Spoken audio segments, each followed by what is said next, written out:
The government says the budget for the High-Speed 2 rail line has not changed, despite reports that the project will cost almost double the current estimate. The line promises to reduce journey times from Euston to Birmingham to 49 minutes. Here's our transport correspondent, Tom Edwards. This area around Euston Station would be changed dramatically by HS2.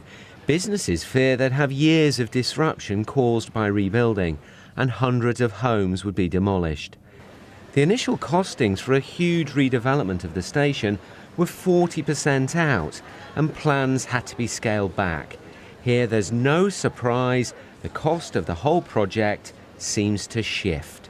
Well, I think it's symptomatic of uncertainty around the budget for HS2 that's dogged the project for many months now. We saw from our own cost study earlier in the summer that they're not factoring things in properly. If the latest figures to be believed, I mean, the government really has to go back to the drawing board and reassess the entire business case. HS2 is a high-speed rail line linking London and the north, but it's controversial and has faced opposition. In June, the Department for Transport estimated the cost of the project will be £42.6 billion.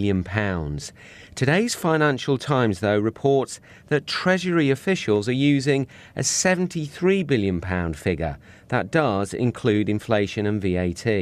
And on Sunday, a think tank estimated the cost at £80 billion. HS2 depends on a political consensus, and at the moment, all the main parties do support the project.